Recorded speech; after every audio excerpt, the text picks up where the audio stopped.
Hello students, this is Surya Pratap Singh and here we are to begin with the lecture number 5 of chapter 5 laws of motion. Okay, so last lecture में हम लोगों ने क्या पढ़ा था, एक बार आप अपने मन में रिवाइज कर लीजिए अच्छे से. ठीक है, मैं भी आपको बता देता हूँ कि हमने क्या क्या पढ़ा था. हमने लास्ट लेक्चर में बेसिकली न्यूटन का सेकंड लॉ पढ़ा था और उसके क्या क्या इम्प्लीकेशंस हो सकते हैं, है ना. उससे रिलेटेड जो कंसेप्ट्स डेवलप हुए थे, जैसे कंसेप्ट ऑफ इनर्शियल मास, तो ये सब हमने डिस्कस किया था लास्ट लेक्चर में. पूरा थ्योरेटिकल था लास्ट लेक्चर, समझने की चीज़ें ज़्यादा थी. मेन चीज़ जो ध्यान देने की थी वो ये थी कि F equal to M A जो होता है वो हमारा न्यूटन का सेकंड लॉ नहीं है. हमारा न्यूटन का सेकंड लॉ क्या है? F is equal to D P by D T, यानी F is equal to change in rate of change of momentum, है ना. तो चलो ठीक है, इसके बाद हम आगे बढ़ते हैं. ठीक, और फिर हमने वेरिएबल मास का कंसेप्ट वगैरह भी देखा था रॉकेट वगैरह के एग्जाम्पल से. ठीक है, वो सारी बातें. आज जो पहला टॉपिक है इस लेक्चर का वो है एक्सेलरेशन. एक्सेलरेशन बेसिकली एक्सेलरेशन का प्रोडक्शन पढ़ने वाले हैं हम. Acceleration due to external force, acceleration due to external force. अच्छा, क्या है ये चीज? बेसिकली अगर आप ध्यान से देखें तो एक्सेलरेशन जो हमने अभी तक जाना है जितना, वो तीन चीजों की वजह से प्रोड्यूस होता है. क्या है वो तीन चीजें? पहली चीज जो है, देखो एक्सेलरेशन कब होगा? जब बॉडी की स्पीड में चेंज आएगा. या तो बॉडी की स्पीड कम होगी या बढ़ेगी. तो खुद से सोचो, कोई बॉडी है, उसकी कुछ स्पीड है u. अब इसको बढ़ाने के लिए, सपोज इस u को v तक ले जाने के लिए मुझे एक फोर्स इधर चाहिए, नहीं चाहिए? एक्सटर्नल फोर्स, है ना. तो ये जो एक्सटर्नल फोर्स मुझे चाहिए इस u वेलोसिटी को v तक ले जाने के लिए, इस एक्सटर्नल फोर्स की वजह से इस पर्टिकुलर बॉडी पे एक क्या प्रोड्यूस हो जाता है? एक्सेलरेशन प्रोड्यूस हो जाता है, जिसको हम v minus u upon T के नाम से जानते हैं. इस पर्टिकुलर टाइम में u से v वेलोसिटी हो गई. ठीक है, पुराने चैप्टर्स में आपको सिर्फ यही चीज पढ़ाई जाती थी. ठीक है, यहाँ पे था आप, यहाँ तक ये था आपका basically third and fourth chapter, जब आप u v और t के बारे में पढ़ते थे और एक्सेलरेशन के बारे में पढ़ते थे. और ये जो एक्सटर्नल फोर्स की वजह से ये एक्सेलरेशन आया है, ये फोर्स के बारे में हम यहाँ पढ़ रहे हैं. तो इसलिए ये चीज बात करी हमने कि acceleration due to external force कैसे कैसे आ सकता है. एक तो ऐसे आ सकता है, ठीक है, या तो एक्सेलरेशन बढ़ रहा होगा या एक्सेलरेशन घट रहा होगा. डिपेंड्स कि u से v बढ़ी है या घटी है. अगर घटी हुई होती तो जो एक्सटर्नल फोर्स होगा वो उल्टा लगा हुआ होगा. बात सही है. ऐसे केस में घटेगी स्पीड, इस केस में बढ़ेगी स्पीड. बात समझ में आई. इस केस में एक्सेलरेशन नेगेटिव आएगा, है ना, और इस केस में एक्सेलरेशन पॉजिटिव आएगा अगर बॉडी इधर मूव कर रही है. क्लियर है? ठीक है. अच्छा, दूसरा चीज क्या था? दूसरा चीज, अगर आपने सर्कुलर मोशन पढ़ा हो तो सर्कुलर मोशन में आपने देखा होगा कि फोर्स, जो एक्सेलरेशन होता है वो इधर होता है, जबकि बॉडी की स्पीड जो होती है वो इधर होती है ना. तो इधर तो देखो बॉडी की स्पीड भी इधर ही थी, एक्सेलरेशन भी उधर ही था, पर एक्सेलरेशन और स्पीड ऑफ बॉडी परपेंडिकुलर हो जाते हैं. तो इसको रेडियल एक्सेलरेशन के नाम से जानते हैं, centripetal acceleration v square by r. तो वो बेसिकली हम ये जानना चाहते हैं कि ये क्यों हुआ. तो इसमें ऐसा बोला कि ये जो पर्टिकुलर सर्कल कंप्लीट हुआ ये परपेंडिकुलर फोर्स की वजह से हुआ. ये जो एक्सेलरेशन लग रहा है, यहाँ पे एक फोर्स है ना, सेंट्रिपिटल फोर्स. वो जो सेंट्रिपिटल फोर्स है उसकी वजह से ये सर्कल कंप्लीट हुआ, या उसकी वजह से ये एक्सेलरेशन आया. तो acceleration due to perpendicular force to the direction of motion, ऐसा बोल सकते हैं ना. Here force is perpendicular to direction of motion, या v force is perpendicular to v. बोल सकते हो, नहीं बोल सकते हो? हाँ, बोल सकते हैं. इस वजह से जो एक्सेलरेशन आया है वो इधर आता है. ठीक है, हर जगह एक्सेलरेशन कहाँ होता है? इधर सेंटर की टुवर्ड्स होता है, ये हम जानते हैं. ठीक है, और हर जगह वेलोसिटी कहाँ होगी? ऐसे ऐसे. तो वेलोसिटी का डायरेक्शन हर जगह चेंज हो रहा है, यानी एक्सेलरेशन है. और वही चीज हमारा सेंट्रिपिटल फोर्स होता है, उसकी वजह से एक्सेलरेशन आता है. ठीक है, चलो तीसरी चीज क्या है, तीसरी चीज उसने बोली, यहां पे आप देखो, यहां पे किसमें चेंज हो रहा था, स्पीड में चेंज हो रहा था, ऐसे बोल सकते हैं change in speed, change in speed, ठीक।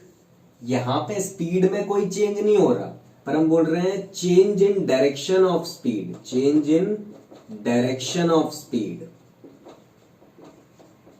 स्पीड का डायरेक्शन चेंज हो रहा है या वेलोसिटी का डायरेक्शन चेंज हो रहा है, change in direction of velocity या चेंज इन वेलोसिटी। वेलोसिटी शब्द लिखो तो ज्यादा बेटर होगा, वेलोसिटी, और यहां पे भी आप क्या लिखो, change in direction of V, velocity, ठीक है। तो या तो वेलोसिटी में चेंज हो जाए तो एक्सेलरेशन होगा, या वेलोसिटी के डायरेक्शन में चेंज हो जाए तो एक्सेलरेशन होगा, ठीक है, एक्सटर्नल फोर्स के कारण। इधर वो फोर्स कौन सा था, ऐसा लग रहा होगा या ऐसा लग रहा होगा, इस केस में वो फोर्स कौन सा था, सेंट्रिपिटल फोर्स था, उस वजह से centripetal force is the external force यहां पर, है कि नहीं, या फिर जो भी आपने बांध के रखा हो, ठीक है, धागे से बांध के ऐसे सर्कल में पत्थर को घुमा रहे हो, तो वो जो धागे की टेंशन जो आपने दे रखी है वो आपका एक्सटर्नल फोर्स है, जो वहां पे सेंट्रिपिटल फोर्स प्रोवाइड कर रहा होगा। क्लियर है। हाँ, हालांकि ये सब बातें हम धीरे धीरे अभी बात करेंगे, ग्रेविटेशन वगैरह में जाएंगे, अच्छे से डिस्कस करेंगे, ठीक है। चलो कोई, बाकी 4th चैप्टर में आपने पढ़ा होगा, अगर आपके सर ने अच्छे से पढ़ाया होगा तो, ठीक। थर्ड पॉइंट जो है, थर्ड पॉइंट में उसने ये बोला कि चेंज इन वेलोसिटी भी हो जाए और change in direction of velocity भी हो जाए, मतलब वेलोसिटी की डायरेक्शन भी चेंज हो जाए और वेलोसिटी भी चेंज हो जाए। तो ऐसा कैसे हो सकता है, देखो ऐसे हो सकता है, सपोज एक बॉडी थी, वो ऐसे जा रही, अब इस पे तुमने फोर्स ऐसे इंक्लाइंड लगा दिया यहाँ पे, अब इस फोर्स के दो ऐसे मान लो थीटा एंगल पे लगा दिया, तो इसके दो कंपोनेंट होंगे, एक इधर होगा एफ कॉस थीटा, एक इधर होगा एफ साइन थीटा। बात समझ में आई। तो ये तो अब देख, सपोज ये बॉडी जो सर्कल कर रही थी उस पे ये ध्यान देना, ये बॉडी जो सर्कल कर रही थी इस पे सपोज यहां पे अभी हमारा फोर्स यहां कहीं लग रहा था, वेलोसिटी ऐसे थी तो फोर्स परपेंडिकुलर था, पर अब फोर्स परपेंडिकुलर नहीं है, सपोज फोर्स यहां कहीं है एंगल पे वेलोसिटी से। बात समझ में आ रही, वेलोसिटी इधर और फोर्स इधर, यही चीज इधर बता रहा हूं, ठीक है।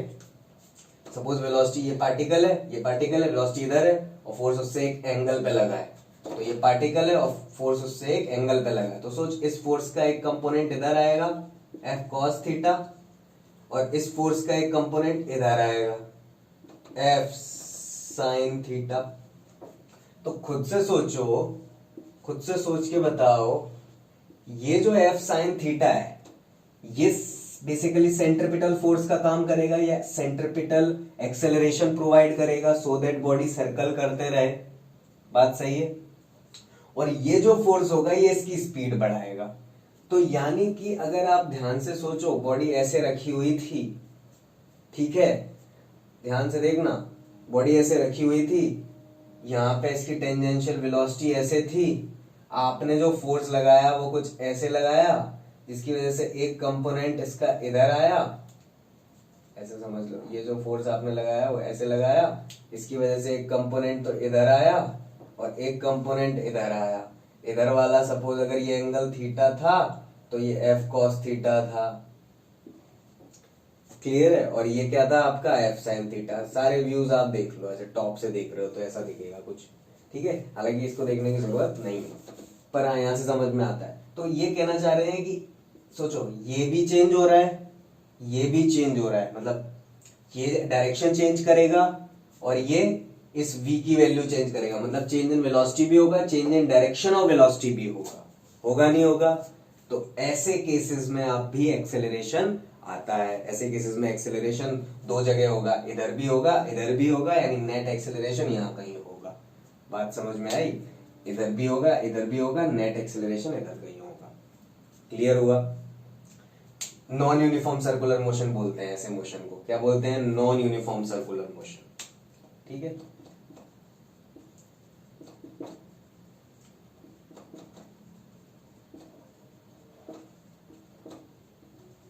और ये कौन सा है आपका, यूनिफॉर्म सर्कुलर मोशन है,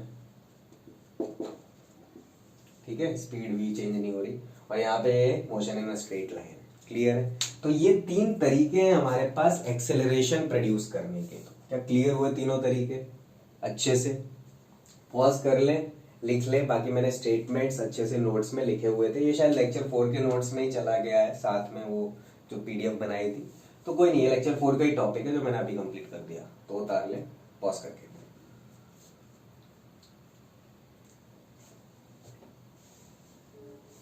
ओके, तो अब इसके बाद हमें आज बहुत सारे न्यूमेरिकल्स करने, बहुत सारे तो क्या 7-8 न्यूमेरिकल्स हैं जो न्यूटन के सेकंड लॉ पे बेस्ड हैं। बेसिक एकदम 10th क्लास जैसे हैं। 10th तो क्या 9th क्लास में जब करे थे आपने, अच्छे बच्चों ने करे होंगे, और जिन्होंने नहीं करे थे उनके लिए अभी करा दे रहा हूँ, क्योंकि आने तो चाहिए, ये नहीं आएंगे तो फिर अच्छे सवाल नहीं आएंगे, है ना। चलो, तो फर्स्ट क्वेश्चन जो है आपके पास,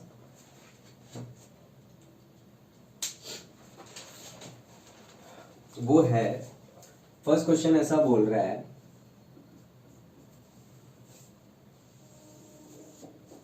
क्वेश्चन वन बोल रहा है a car of mass 1000 kg is moving with velocity of 10 metre per second.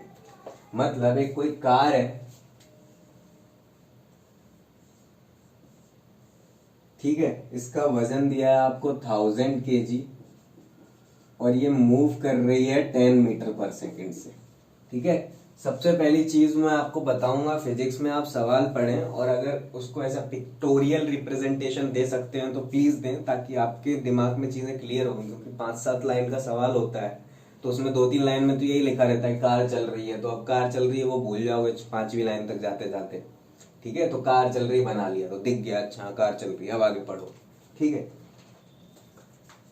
And it is acted upon by a forward force of 1000 Newton due to engine and retarding force of 500 Newton due to friction। उसने ऐसा बोला कि इस पे 2 force लग रहे हैं इस कार पे। एक लग रहा है forward force due to engine, यानी फोर्स ड्यू टू इंजन जो है वो आगे की तरफ लग रहा है, जो 1000 न्यूटन है, ठीक। और एक फोर्स जो है वो पीछे लग रहा है, that is force due to friction, है ना। फ्रिक्शन हम बाद में डिस्कस करेंगे, पर हम थोड़ा बहुत तो जानते हैं फ्रिक्शन को, 8th क्लास से पढ़ते हुए आ रहे कि फ्रिक्शन जो है वो मोशन को अपोज करता है, relative motion between the surface and object को अपोज करता है। रिलेटिव मोशन शब्द मैं अभी यूज कर रहा हूँ, बाकी आपने यही पढ़ा होगा, मोशन को अपोज करता है, ठीक है। बाकी हम समझेंगे, फ्रिक्शन एक बहुत बड़ा एक वास्ट टॉपिक है जो इसी चैप्टर में आएगा, ठीक है। चलो, तो फोर्स ऑफ फ्रिक्शन जो पीछे की तरफ लग रहा है वो 500 न्यूटन है, अभी के लिए इतना सिर्फ, ठीक है। अच्छा, आपसे पूछा गया कि बताइए what will be the velocity after 10 second. आपसे पूछ रहा है कि 10 सेकेंड के बाद इसकी वेलोसिटी क्या होगी। 10 सेकेंड्स के बाद अगर ये जो दी हुई है ये u है, इनिशियल वेलोसिटी है कार की, तो 10 सेकेंड्स पे कार की v क्या होगी। तो सबसे पहले तो इतना क्वेश्चन पढ़ के आपको पिक्टोरियल रिप्रेजेंटेशन कर लेना है कि भाई साहब ऐसा ऐसा हो रहा है, कार है चल रही है, आगे फोर्स लग रहा, पीछे फोर्स लग रहा, 10 सेकेंड के बाद वेलोसिटी बतानी है। क्लियर है? ये बहुत ही आसान न्यूमेरिकल है, जल्दी जल्दी करेंगे। आओ, तो देखो इसमें हम सबसे पहले क्या करेंगे, हमें पता है हमें वेलोसिटी निकालनी है, तो फाइनल वेलोसिटी चाहिए, इनिशियल दी है, टाइम दिया है, तो हमें पता है कि v equal to you plus AT लगा दूंगा तो काम हो जाएगा। क्यों? क्योंकि देख ध्यान से, मुझे v फाइंड करना है, u मुझे दिया हुआ है, t मुझे दिया हुआ है, पर एक्सेलरेशन मुझे अभी नहीं दिया हुआ, तो एक्सेलरेशन पहले फाइंड करना पड़ेगा। एक्सेलरेशन फाइंड हो जाएगा, इधर रख दूंगा तो v आ जाएगा, सिंपल सी बात है। अच्छा, अब एक्सेलरेशन कैसे फाइंड होगा, वो चैप्टर 5 के कंसेप्ट से होगा, क्योंकि ये वाला कंसेप्ट तो चैप्टर 3 का ही था, ठीक है। तो चैप्टर 5 के कंसेप्ट से क्या एक्सेलरेशन कैसे फाइंड होगा, देखो ऐसे होगा। सबसे पहले हमें एक्सेलरेशन निकालना है, तभी हम v equal to you plus AT लगा पाएंगे। तो एक्सेलरेशन निकालने के लिए आप क्या करोगे, सॉल्यूशन देख लो, बहुत सिंपल सा है। सॉल्यूशन तो क्या है, सॉल्यूशन ही है। एक्सेलरेशन देखने के लिए आप, एक्सेलरेशन निकालने के लिए क्या करोगे, एक्सेलरेशन बराबर हमेशा याद रखो नेट फोर्स अपॉन मास। क्या याद रखना है आपको, नेट फोर्स अपॉन मास, जो भी नेट फोर्स लग रहा है अपॉन मास, सीधी सी बात है। मतलब 10 फोर्स अगर लग रहे हो आपके किसी बॉडी पे, तो उन 10 का जो भी नेट आ रहा है फोर्स, वो नेट फोर्स अपॉन उस बॉडी का मास, तो आपको उस बॉडी का एक्सेलरेशन मिल जाएगा। और एक्सेलरेशन का डायरेक्शन कौन सा होगा? In the direction of net force, in the direction of net force. Clear है? इसको ऐसे लिखेंगे तो ज्यादा बेहतर होगा। ठीक, चलो बढ़िया। अब अभी यहाँ तो हमें मैग्नीट्यूड की बात करनी है, तो चलो वेक्टर नहीं भी लिखेंगे तो चलेगा। एक्सेलरेशन बराबर क्या? F net. अब एफ नेट आपका क्या हो जाएगा? देखो नेट फोर्स क्या होगा, आगे 1000 लग रहा है, पीछे 500 लग रहा है, तो एफ फॉरवर्ड जो भी लग रहा है आगे की तरफ, माइनस एफ बैकवर्ड जो भी लग रहा है फ्रिक्शन की वजह से, और ये फॉरवर्ड वाला इंजन की वजह से, ये फ्रिक्शन की वजह से, upon mass of body that is 1000। तो देखो एफ फॉरवर्ड कितना है? 1000 माइनस 500 अपॉन मास की वैल्यू 1000। तो इसको सॉल्व करो, देखो ऊपर 500 नीचे 1000, यानी 1/2 मीटर पर सेकंड स्क्वायर। सही है क्या? सही है एकदम। एक्सेलरेशन इतना आया। अब क्या करना है आपको? अब आपको v equal to you plus 80 लगा देना है ना? तो v equal to you plus 80 लगा दो आप, v बराबर u प्लस 80। ठीक है, अब v equal to you plus 80, v की जगह वैल्यू रखो, v की कितनी है हमें निकालनी है, v की वैल्यू, v को v रखे रहने दो। u की वैल्यू कितनी है? 10 है। एक्सेलरेशन की वैल्यू आपने निकाल ली, कितनी आई? हाफ आई। टाइम की वैल्यू कितने टाइम बाद निकालनी है? वेलोसिटी 10 टाइम के बाद निकालनी है। तो v की वैल्यू कितनी आ गई? 10 प्लस 5 यानी 15 मीटर पर सेकेंड। बोलो समझ आया क्या? तो क्या आपने वेलोसिटी निकाल दी? हाँ सर निकाल दी। ओके ठीक है, तो ये हुआ। इस तरीके से हमने क्या किया? एक्सेलरेशन बराबर एफ नेट बाई एम, ये हमको याद रखना है। क्या याद रखना है? एक्सेलरेशन बराबर एफ नेट बाई एम। ठीक है, चलो चलो सेकंड क्वेश्चन करते हैं। इजी है, 2 क्वेश्चन कर लेते हैं, फिर 2 आप आराम से पॉज करके लिख लेना। ठीक है, सेकंड क्वेश्चन ये भी आपने किया हुआ होगा 9th क्लास में, अच्छे बच्चों ने जिन्होंने इस तरीके का question. A bullet of mass 0.04 kg moving with a speed of 90 metre per second. एक कोई बुलेट है, ठीक है, बुलेट होती है ना गन की, ठीक, तो एक कोई बुलेट है जिसका मास दिया है आपको 0.04 kg, ठीक, और इसकी वेलोसिटी आपको इधर दे रखी है 90 मीटर पर सेकेंड, और ये जाके एक वुडन ब्लॉक में घुस जाती है। एक कोई वुडन का ब्लॉक रखा था सपोज ऐसे, और ये जाके इसमें ऐसे घुस जाती है, और घुस के ये क्या करती है, जब यहाँ पे घुसती है तो ऐसे आते आते सीधे आते आते ऐसे घुस जाती है, और घुसते घुसते इधर कहीं रुकती है जाके और फंस जाती है। और कितना अंदर तक घुस जाती है? 60 सेंटीमीटर अंदर तक घुस जाती है, ऐसा क्वेश्चन में दिया है। What is the average resistive force exerted by the block on the bullet? उसने पूछा है what is the average resistive force। Question ये है, मास एक इतने मास की बुलेट इतनी स्पीड से आई, एक ब्लॉक रखा था जो उसके अंदर 60 सेंटीमीटर घुस गई, ठीक है, और घुस के रुक गई। अब उसने पूछा है कि इस ब्लॉक ने इसको रोका ना, रुकते रुकते रुकते रुकते 60 सेंटीमीटर पर रुकी है। ये बिल्कुल सही बात है। तो कहने का मतलब उसका ये है कि जब ये इसमें आई, अंदर घुसी और रुकते रुकते रुकते 60 पे रुकी है, तो बताओ कि इसने इस पे कितना फोर्स लगाया। क्या लगाया? कितना फोर्स लगाया? एवरेज रेजिस्टिव फोर्स, रेजिस्ट किया ना, तो कितना रेजिस्ट किया। तो देखो हमें फोर्स निकालना है, तो हम जानते हैं फोर्स या तो चेंज इन मोमेंटम से कर लें, या फिर change in momentum upon change in time करें, या फिर मास इनटू एक्सेलरेशन करें। तो इस पूरे सवाल में देखो आपके पास टाइम कहीं दिया है? नहीं दिया है, तो यानी कि change in momentum upon change in time यहाँ पे नहीं लगा सकते, है ना, टाइम दिया ही नहीं है। तो यहाँ पे force is equal to mass into acceleration लगाया जाएगा। अच्छा, तो अब देखो खुद से सोचो, जो फोर्स लगेगा रेजिस्टिव, वो मास जो इसका है वो कितना है? 0.04, और इनटू एक्सेलरेशन जो भी इसका रहा होगा, रेजिस्टिव एक्सेलरेशन या रिटार्डेशन जिसको हम बोलते हैं, रोक रहा है। हाँ, तो अब देखो जब ये इसमें इधर घुसा होगा, तो यहाँ पे जहां बाहर इसकी 90 मीटर पर सेकेंड यानी जस्ट जब ये एंटर कर रहा होगा इसकी वेलोसिटी कितनी होगी, 90 मीटर पर सेकंड होगी। तो यानी कि बात कुछ ऐसी है कि 90 मीटर पर सेकंड कुछ इनिशियल वेलोसिटी है ना, और फाइनल वेलोसिटी जो है उसकी वो 0 हो गई। बात समझ में आई? इनिशियल वेलोसिटी कुछ 90 है और फाइनल वेलोसिटी इनिशियल वेलोसिटी है, तो इसको u रिप्रेजेंट करो तो बेहतर होगा। इनिशियल वेलोसिटी 90 है और फाइनल वेलोसिटी क्या हो गई उसकी, 0 हो गई। रेस्ट पे चला गया ना, ये रुक गया ना यहाँ जाके, तो फाइनल वेलोसिटी 0 हो गई। और इतना होने में कितना डिस्टेंस ट्रेवल किया, 60 सेंटीमीटर ट्रेवल किया। ठीक है, अच्छा अब इसमें एक्सेलरेशन निकाल सकते हो क्या ऐसे केसेस में? बिल्कुल, ये थर्ड चैप्टर का सवाल है। तो एक्सेलरेशन बराबर क्या होता है आपका, v minus u upon t. अच्छा, final velocity 0, initial velocity 90 upon t. अब टी तो है ही नहीं, तो टी इससे तो नहीं निकाल सकते, तो कौन सा फॉर्मूला लगाओगे फिर, थर्ड इक्वेशन लगाओ, v square minus U square बराबर 2as। v स्क्वायर मतलब 0 का स्क्वायर, u स्क्वायर मतलब 90 का square, is equal to 2 into acceleration into s। अब s कितना है, 60 सेंटीमीटर। इस सेंटीमीटर को क्या मीटर में चेंज करना चाहिए? हाँ सर करना चाहिए। तो 0.6 मीटर आया। ये कितना आया, 0.6 मीटर। सही है। तो 0.6 मीटर जब आया तो इसको हम 0.6 ऐसे लिख देते हैं। तो 0.6 आया, यहाँ पे देखो -90 इसका स्क्वायर करेंगे तो -8100 आया।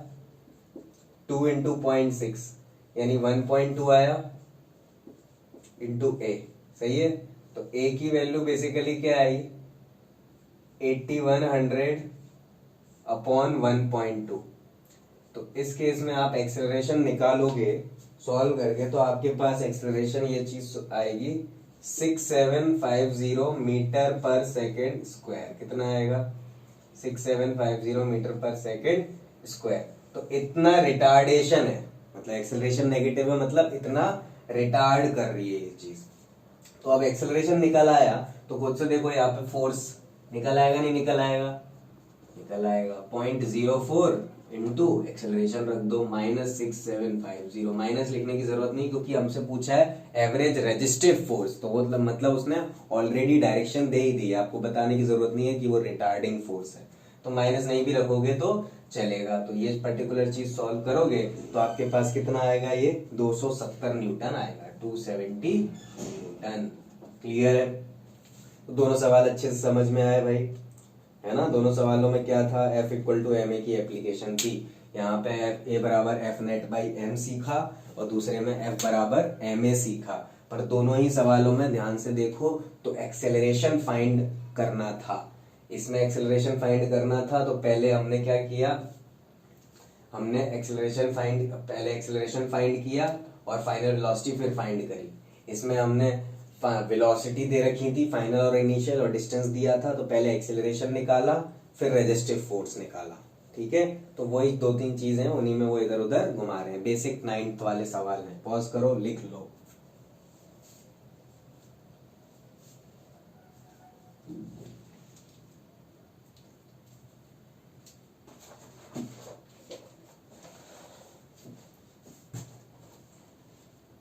हो गया, पॉज लिख लिया? ओके।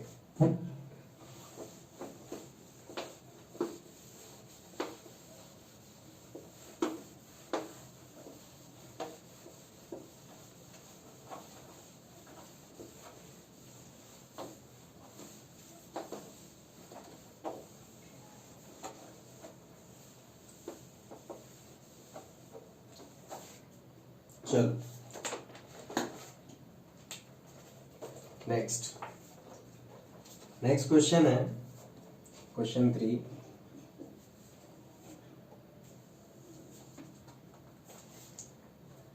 फोर्स है 72 डायन का, incline to the horizontal at an angle of 60 degree.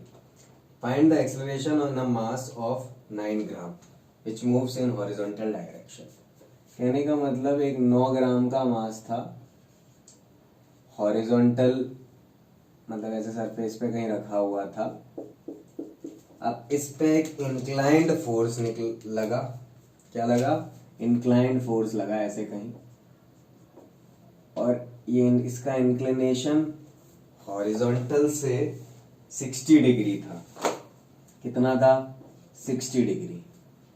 तो उसने पूछा अगर ये ब्लॉक हॉरिजॉन्टल डायरेक्शन में मूव करता है तो इस ब्लॉक का एक्सेलरेशन फाइंड करो। ठीक ठीक। खुद हॉरिजॉन्टल डायरेक्शन में मूव करता है कहने का मतलब है ये यहाँ पे टाइड किया हुआ है नीचे। ठीक है, मतलब इस पे जो भी ऊपर की तरफ फोर्स लगेगा उससे कोई लेना देना नहीं है। ठीक है, जो भी फोर्स है हमें इस साइड ही काउंट करना है। हम तो बस इतना जानते हैं, हमें एक्सेलरेशन निकालने का बोला है। एक्सेलरेशन होता है एफ नेट बाई एम। अब एक्सेलरेशन भी हमको इधर किस में बोला है? एक्सेलरेशन हॉरिजॉन्टल डायरेक्शन में बोला है। बोला है नहीं बोला है? बोला है। अब हॉरिजॉन्टल डायरेक्शन में अगर एक्सेलरेशन बोला है तो एफ नेट भी किस में लिखा जाएगा? हॉरिजॉन्टल में। हॉरिजॉन्टल डायरेक्शन में एफ नेट कितना आएगा? अगर आप कंपोनेंट करें तो इस एफ का इधर जो कंपोनेंट आएगा वो आएगा आपका एफ कॉस 60। कितना आएगा? F cos 60। ठीक है, थीटा की तरफ कॉस 60। और इधर जो कंपोनेंट करोगे ये कितना आएगा आपका? F sine 60। Simple simple. F sine 60 का कोई काम नहीं है क्योंकि ये ब्लॉक ऊपर जा नहीं रहा है, जो भी हो रहा है वो इधर ही हो रहा है, दिया हुआ है क्वेश्चन में। तो एफ कॉस 60 हम ऊपर लिख देंगे अपॉन नीचे हम क्या लिख देंगे? एम। एम की वैल्यू कितनी है? 9 ग्राम। ठीक है, 9 ग्राम। अच्छा, एक्सेलरेशन आ जाएगा हमारा हॉरिजॉन्टल डायरेक्शन में। अच्छा, एफ की वैल्यू कितनी है? 72 डाइन। कॉस 60 की वैल्यू कितनी होती है? 1/2 अपॉन 9। ठीक है, इसको सॉल्व करो तो देखो 36/9 यानी 4 आ रहा है ये। और एक्सेलरेशन है, अच्छा अब मीटर पर सेकंड में तो मीटर पर सेकंड स्क्वायर में तो आएगा नहीं, ये फोर्स डाइन में दिया था, ये ग्राम में दिया था, यानी ये चीज किस में आएगी? ये आएगी आपकी सेंटीमीटर पर सेकंड स्क्वायर में। 4 सेंटीमीटर पर सेकंड स्क्वायर। क्लियर हुआ है ना? तो ये आपका फोर्स आ गया, मतलब एक्सेलरेशन आ गया। ठीक, नेक्स्ट क्वेश्चन देखो। आसान आसान सवाल है एकदम बेसिक। बस ये थोड़ा सा अच्छा था क्योंकि इसमें कंपोनेंट लेने पड़े। क्या अच्छा था इसमें? हम जानते थे, उसने बोला कि हॉरिजॉन्टल डायरेक्शन में ही मूव करता है, यानी इसके ये कंपोनेंट और ये कंपोनेंट आए पर इसका कोई काम नहीं हुआ। क्यों? क्योंकि block only moves in horizontal direction. ठीक है, लिखना हो तो लिख लेना, since block only moves in horizontal direction, that is why there is no effect of f sin 60 on the block. Clear है? क्लियर है। तो यानी नेट फोर्स हमारा f cos 60 है और f मतलब इस हॉरिजॉन्टल डायरेक्शन में इस तरफ x भी बोल सकते थे आप, इसको ax, इसको fx लिख सकते थे इस पर्टिकुलर चीज को। ठीक है, वो अलग अलग चीजें हैं, आपने इसको x डायरेक्शन बोल दिया, इसको y डायरेक्शन बोल दिया। क्लियर हुआ? ठीक है, नेक्स्ट क्वेश्चन बोल रहा है आपको, क्वेश्चन 4 कि एक स्कूटरिस्ट है moving with a speed of 36 kilometre per our. कोई स्कूटर चला रहा है कोई बंदा, तो सपोज कोई एक स्कूटर पे मतलब कोई चला रहा है, ठीक है, इसकी स्पीड 36 किलोमीटर पर आवर है। कितनी है? 36 किलोमीटर पर आवर। उसने एक बच्चे को देखा जो मिडिल ऑफ द रोड खड़ा था, यहाँ पे कहीं बीच में आगे देखा उसने कोई बच्चा खड़ा था। ठीक है, बच्चे को देखते ही उसने ब्रेक लगाई एंड उसने स्कूटर को रेस्ट पे ला दिया 5 सेकंड में। यहां से यहां तक ब्रेक लगाई, 5 सेकंड में जो स्कूटर था उसकी फाइनल वेलोसिटी 0 हो गई। ठीक है, और यहाँ पे स्कूटर की जो इनिशियल वेलोसिटी थी वो 36 किलोमीटर पर आवर थी। Calculate the average retarding force on the vehicle if mass of vehicle and driver is 300 kg। अगर ये पूरा जो भी कॉम्बिनेशन था व्हीकल और ड्राइवर का, इसका मास उसने बोला 300 kg था। ठीक है, तो बताओ कि एवरेज रिटार्डिंग फोर्स कितना लगा। तो ये बिल्कुल वो ब्लॉक वाले सवाल जैसा है जो अभी हमने किया। एवरेज रिटार्डिंग फोर्स बताना है तो हम जानते हैं फोर्स क्या होता है? फोर्स होता है मास इनटू एक्सेलरेशन। मास हमको 300 kg दिया है, एक्सेलरेशन अगर निकाल लेंगे तो रिटार्डिंग फोर्स निकल आएगा इस पे जो लगा है। एक्सेलरेशन मतलब रिटार्डेशन निकाल लेंगे। रिटार्डेशन अब देखो टाइम दिया है, v दिया है, u दिया है, तो रिटार्डेशन कैसे निकल के आएगा? v equal to u plus 80 से निकल आएगा। v हमें 0 दिया है, u हमें 36 किलोमीटर पर आवर दिया है और टाइम सेकंड में दिया है, तो इसको मीटर पर सेकंड में चेंज करना पड़ेगा। ठीक है, तो किलोमीटर पर आवर को मीटर पर सेकंड में चेंज करेंगे, कैसे करेंगे? देखो u is equal to 36 kilometre per hour है,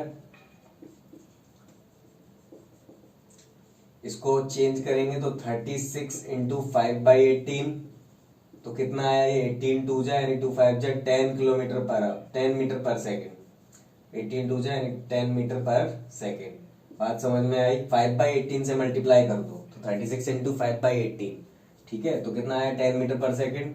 तो u है आपकी, कितनी हो गई u आपकी हो गई 10। एक्सेलरेशन निकालना है, टाइम कितना दिया है? 5 सेकेंड। तो देखो एक्सेलरेशन कितना आया आपका? -10/5 यानी -2 मीटर पर सेकेंड स्क्वायर। सही बात है? सही बात है सर। तो एक्सेलरेशन आ गया, एक्सेलरेशन को उठा के इधर रख दो, आंसर आ जाएगा। क्या आया आंसर? आंसर आपका आया F बराबर 300 इंटू -2 लिखने की जरूरत है नहीं है, क्योंकि उसने पूछा ही है कि एवरेज रिटार्डिंग फोर्स बताओ। क्या बताओ? एवरेज रिटार्डिंग फोर्स बताओ। ठीक है, तो यहाँ पे हमारा ये कितना आ गया? 300 इंटू 2 600 न्यूटन। क्लियर हुआ? 600 न्यूटन। न्यूटन बोल लो या केजी मीटर पर सेकंड स्क्वायर बोल लो, एक ही बात है। उतार लें, पॉज करें और दोनों क्वेश्चंस को उतार लें।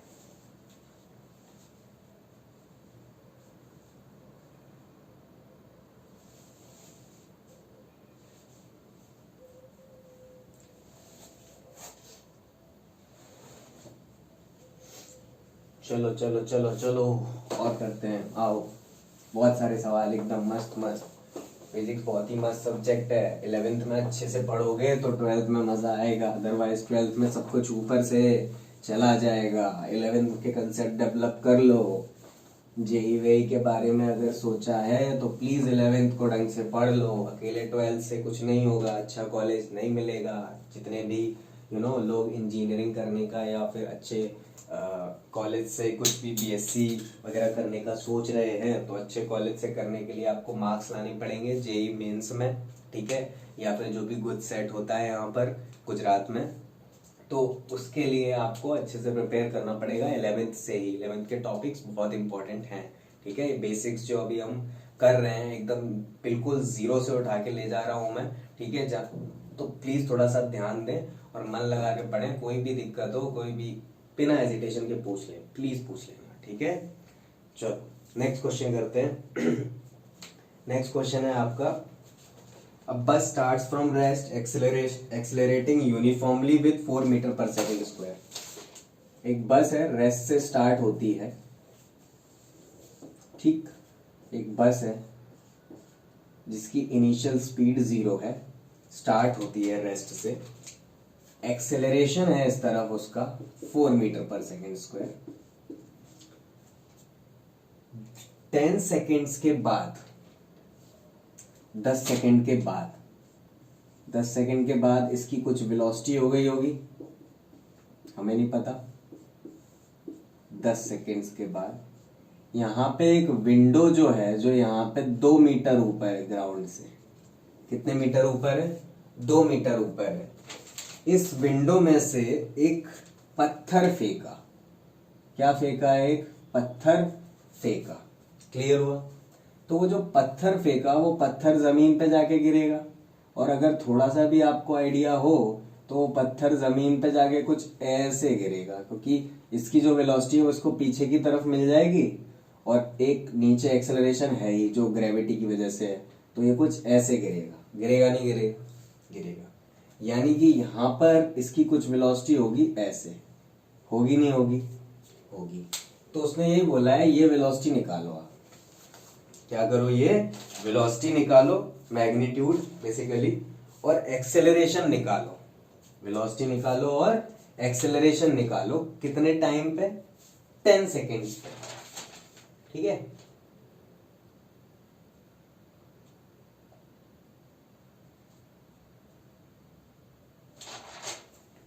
एक्स 10.2 सेकेंड्स पे, ठीक।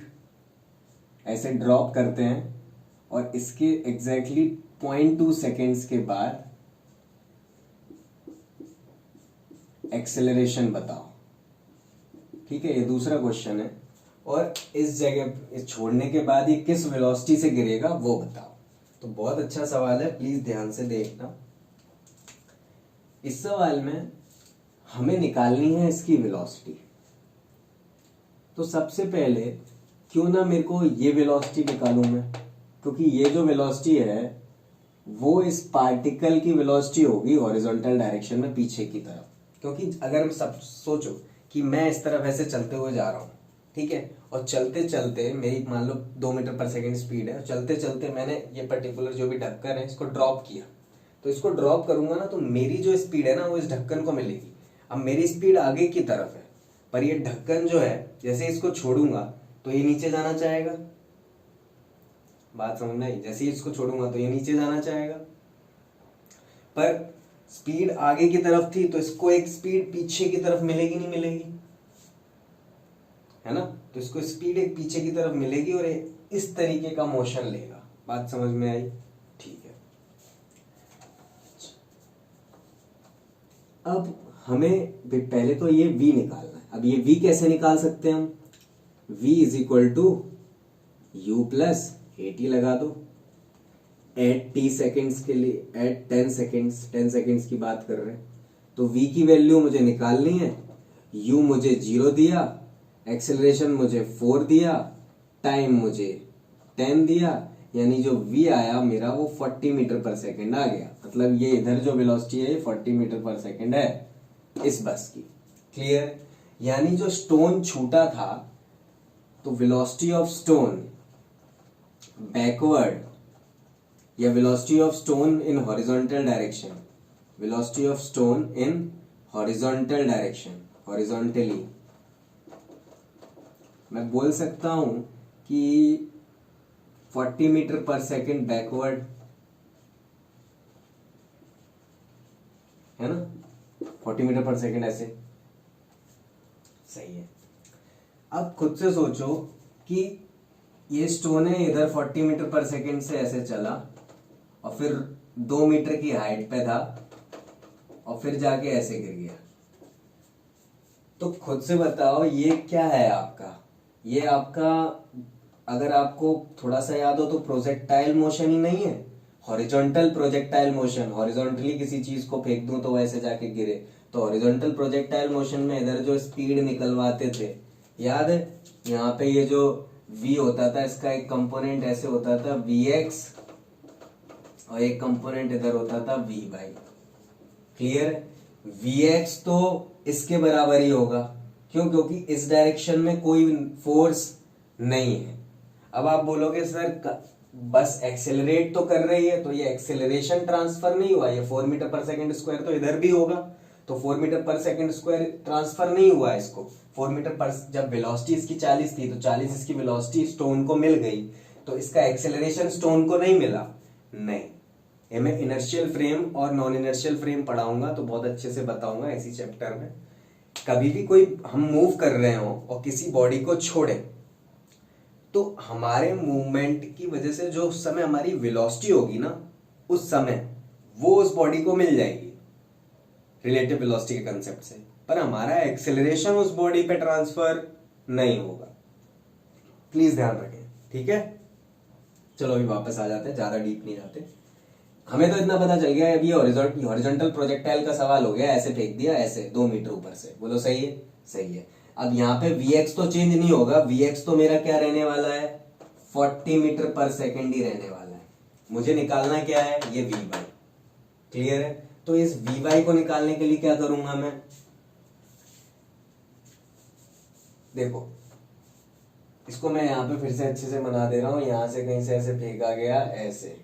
मुझे बेसिकली इंटरेस्ट है ये 2 मीटर की हाइट से जो चीज फेंकी गई ऐसे 40 मीटर पर सेकेंड से, इसकी इस जगह पे जब ऐसे गिरेगा तो 2 जगह वेलोसिटी होंगी, एक v होगा और एक vx होगा, और इन दोनों का जो रिजल्टेंट होगा वो हमारा क्या होगा? ये v होगा। क्लियर है? हमें ये v निकालना है, यानी vx और vy निकाल लेंगे तो v आ जाएगा।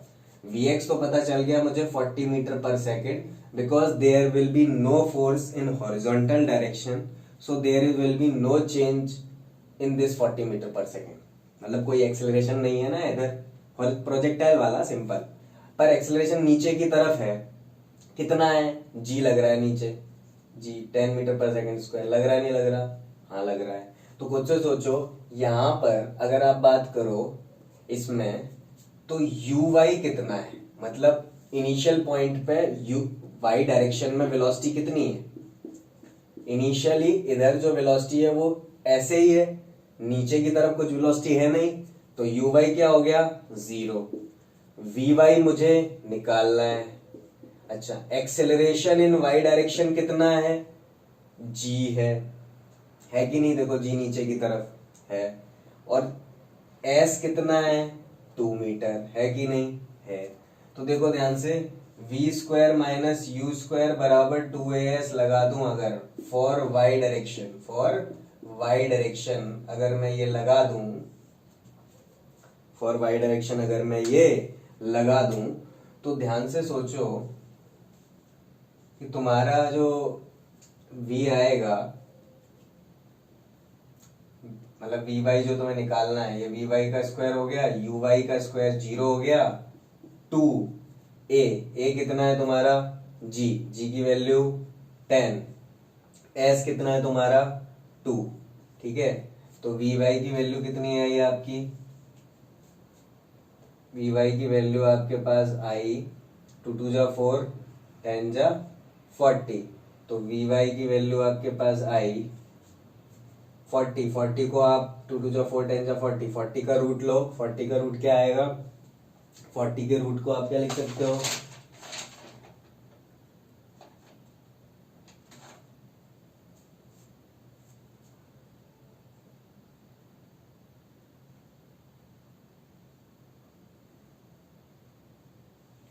ओके सॉरी, यहाँ पे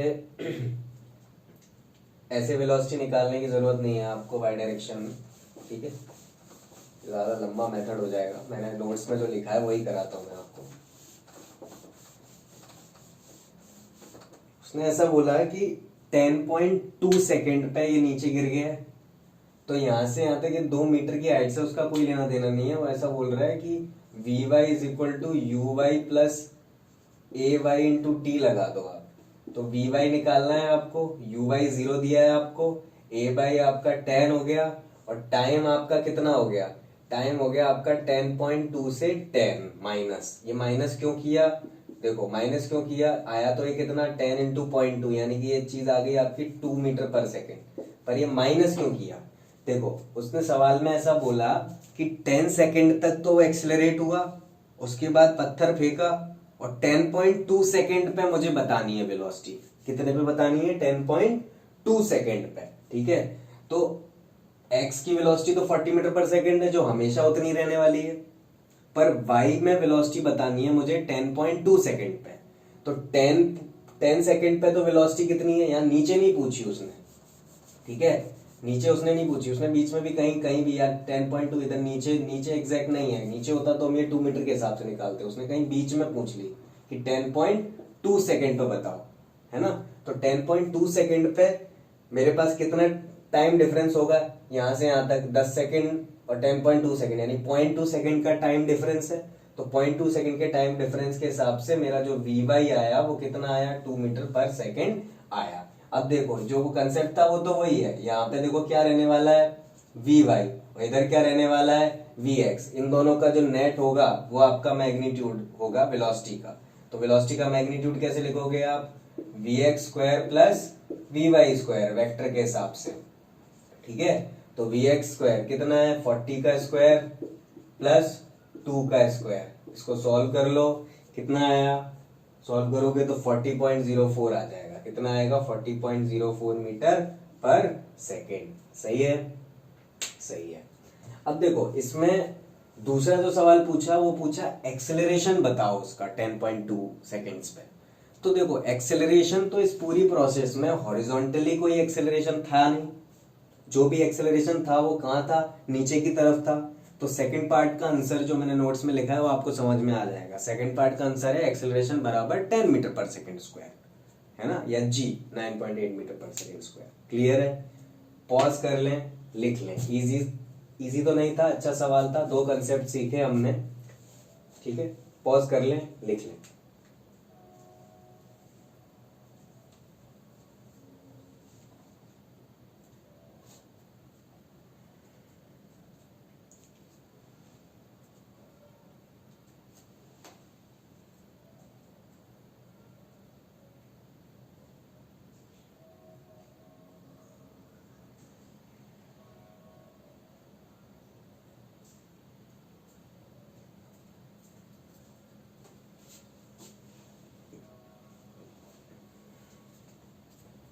ओके,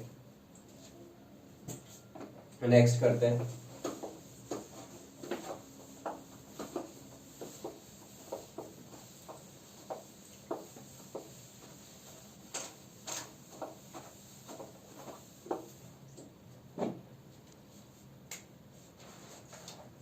नेक्स्ट क्वेश्चन जो है वो ऐसा है, दो फोर्स लग रहे हैं एक बॉडी पे 1000 kg की।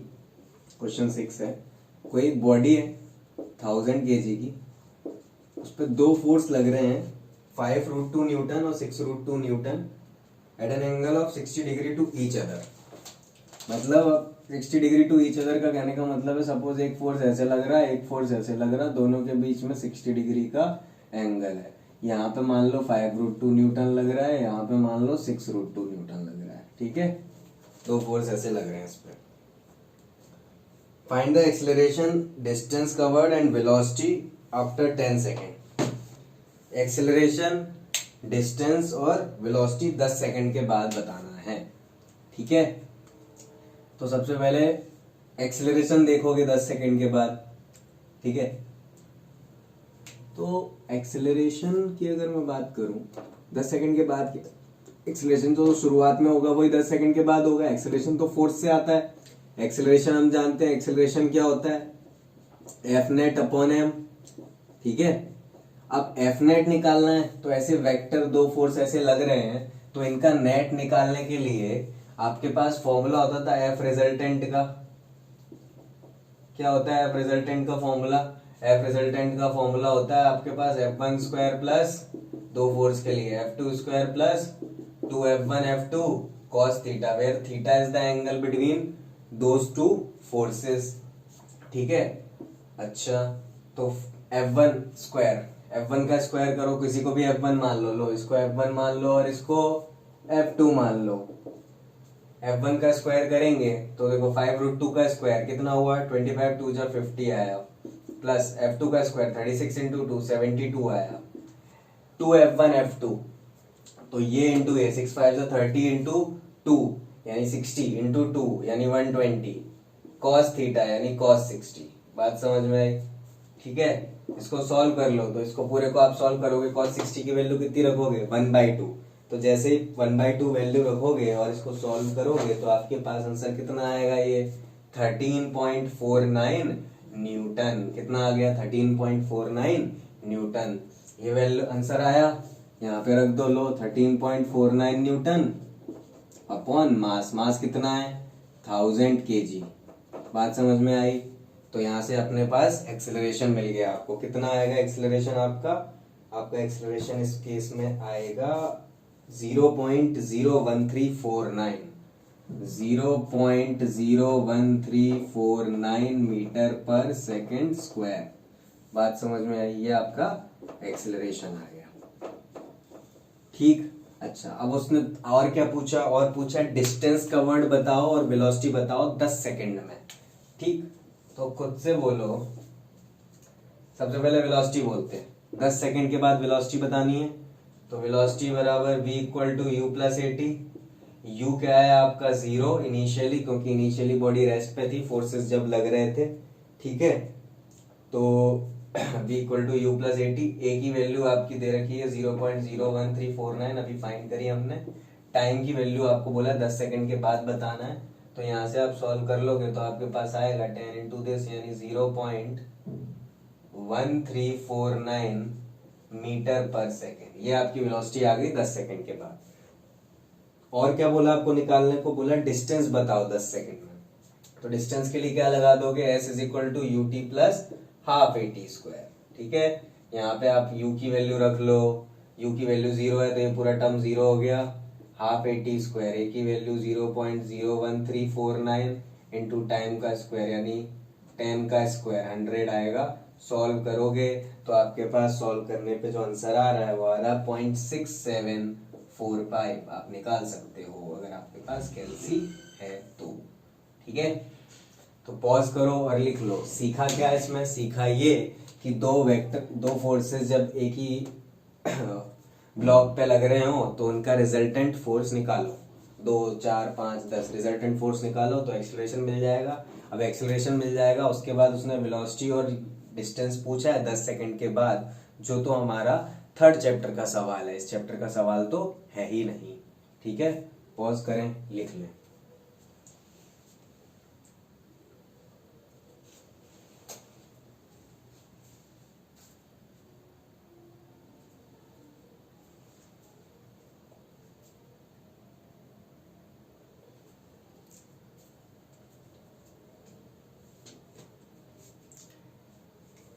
ओके, तो let's end this lecture here only. ठीक है, आई थिंक 50 मिनट्स जैसा हो गया है, तो इस लेक्चर को यहीं ख़त्म कर देते हैं और आगे और सवाल करते रहेंगे हम। न्यूटन सेकंड लॉ पे बेस्ड एक और लेक्चर आएगा कल, जो आएगा वो आपका पूरा न्यूमेरिकल बेस्ड ही होगा न्यूटन सेकंड लॉ पे। उसके बाद फिर हम न्यूटन्स का थर्ड लॉ पढ़ेंगे और कंजर्वेशन ऑफ मोमेंटम पढ़ेंगे। ठीक है, और इम्पल्स पढ़ेंगे, उससे रिलेटेड सवाल करेंगे। ठीक है, उसके बाद फ्रिक्शन और डायनामिक्स ऑफ सर्कुलर मोशन। तो अभी काफ़ी बचा है इस चैप्टर में, पर मैं ट्राई करूँगा कि नेक्स्ट वीक के मतलब हाफ में यानी नेक्स्ट वीक के वेडनेसडे तक अपने इसको ख़त्म कर दें। ठीक है, तो बेस्ट ऑफ लक, पढ़ते रहिए, बाय बाय।